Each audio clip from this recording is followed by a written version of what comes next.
The Series 1 episode Dalek may be one of the greatest Dalek stories ever written for Doctor Who, but did you know that the idea for this story actually originates from a Big Finish audio? Rob Shearman, the writer of this story, had previously written a Dalek story for Big Finish, the fifth Dalek audio play Big Finish ever made, Jubilee, from 2003, considered by many fans to be one of the best Dalek audios of all time. The story of Jubilee is, on the surface, similar to Dalek. A Dalek, which believes itself to be the last of its kind, is held captive by humans for decades, tortured by sadistic guards and exploited by the sinister machinations of powerful men with evil intentions. The Doctor initially wants the Dalek destroyed, but his companion pities the creature and chaos ensues when the Dalek is inevitably freed. But look under the surface and it soon becomes clear that these stories are actually very different. Dalek may have been inspired by Jubilee, but in reality it is actually only an adaptation of one specific part of Jubilee.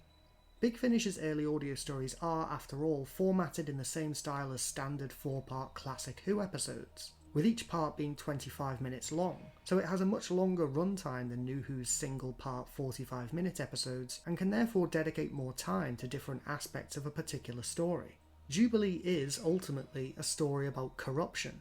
It's a story about how power can twist people into monsters, how blind reverence can make people commit crimes they would never have conceived of under normal circumstances, and how the rot of fascism can infect the minds of ordinary people and spread throughout a society if left unchecked.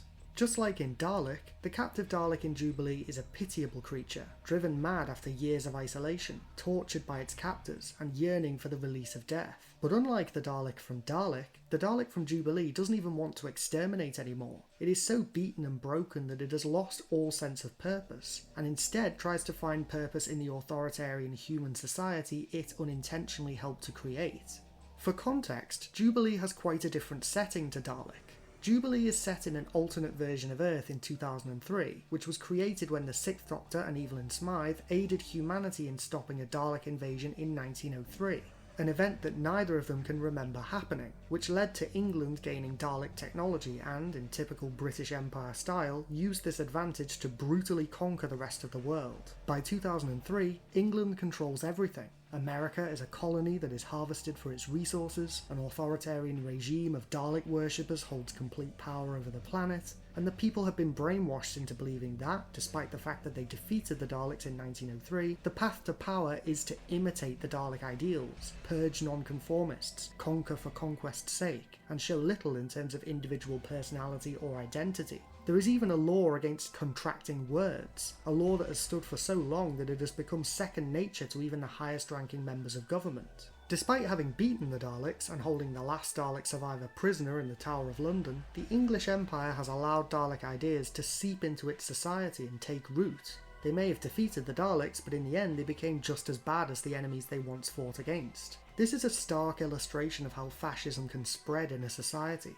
The people of the English Empire hate and fear the Daleks, but they are also obsessed with them and revere their power. The fascinating thing about Jubilee is that, unlike Dalek, the Dalek itself is not the primary antagonist of the story. In fact, the Dalek is more like a tritagonist, and the Doctor and Evelyn, but particularly Evelyn, find themselves on the same side as the Dalek for most of the story. What use is life without purpose? Well, life is still too precious just to throw it away. I do not agree. Oh, of course not. You're a Dalek. The human empire is corrupt and worthless, not worthy of the Daleks. The English Empire expanded as far as it could go. What could an empire do then?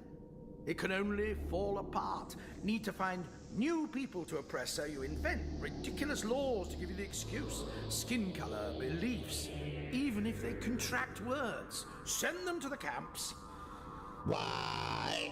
You dare ask me why? It's your creed, not mine. It's the insane fascist humans who are the villains for the majority of this audio, as they scheme, murder, backstab each other for power, and commit horrendous atrocities that make Henry Van Statten seem heroic and compassionate by comparison. The Sixth Doctor gives an incredible speech near the end of this story, lamenting the fact that despite all his efforts to save humanity, he can hardly tell the difference between them and the Daleks anymore. He even points out that the Daleks are genetically programmed to do what they do. In some ways, they almost have no choice. But the humans are not afflicted by this. They have a choice, and they have chosen to imitate the Daleks to the extent that, in some ways, they are actually worse than them. What does that say about us?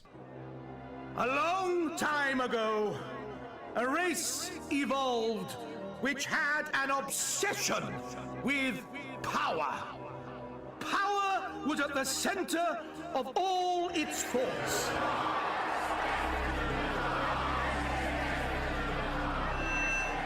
Listen to me! The Daleks were genetically engineered to see all other life as a threat.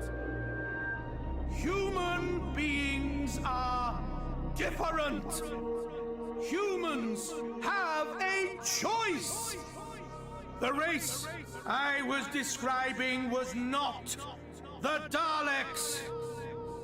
What excuse do you have? Jubilee is a fantastic audio with a very astute point to make, one that is sadly just as relevant today as it was when it was written. A story that makes you pity the Daleks and fear and detest the humans is one that is brave enough to confront some uncomfortable truths. We see a perfect example of how even the mere influence of the Daleks can spread corruption, hate and destruction, and turn ordinary people into vicious monsters. You are not a killer. Yes, I am! In my way! I have had thousands of people taken to the camps, signed pieces of paper which have ended their lives. I have that power! Lamb, are you a killer? When I'm given the order. Then I order it. Sorry, Mr. Farrow.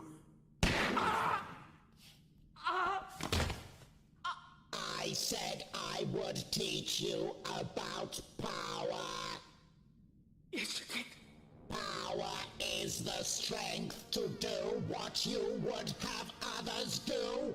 Thanks to Rob Shearman's incredible writing, Jubilee adroitly illustrates humanity at its worst, while also managing to tell a fantastic Dalek story unlike any other. But it isn't the only iteration of the idea for Series 1's Dalek that Rob Shearman wrote. He also wrote a novelization of Dalek that was released in 2021, and while this version of the story isn't anywhere near as different to Dalek as Jubilee is, there are some notable and at times quite radical differences from the televised version of the story. I won't go into too much detail about each and every change, as I would honestly recommend reading this story for yourself and experiencing it firsthand if you haven't already, as it's a fantastic read. But there are a few interesting changes to the character of the Dalek itself that I'll briefly discuss here. The book divulges more about the backstory of the Dalek, explaining in chilling detail how Dalek mutants are born initially as childlike creatures who dream like humans do. In the case of the Dalek, it dreams of being a little boy flying a kite on a hillside. As the seconds since its birth pass, however, the peaceful dream slowly devolves into a nightmare, as piece by piece the aspects of the Dalek's innocence are stripped away and replaced with fear, anger, hate and suffering. The Dalek was initially born with 2 eyes, but one is cut out with a spike as it is deemed unnecessary.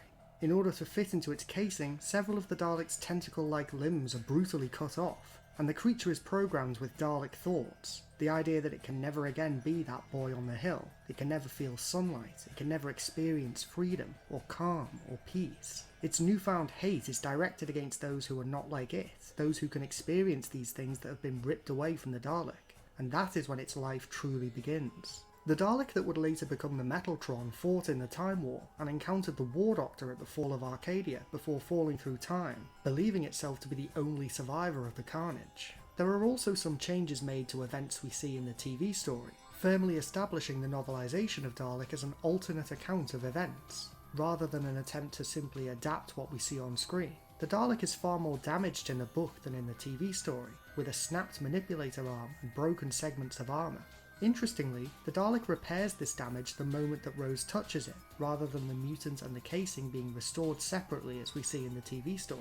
The connection between the Dalek and Rose is also closer in the book than in the episode, as Rose finds herself captivated by the Dalek and at times is physically unable to run away from it. Although the Dalek also treats her more brutally at times, clamping its sucker arm over her face during its conversation with the Doctor outside the bulkheads, to prevent her from talking to him.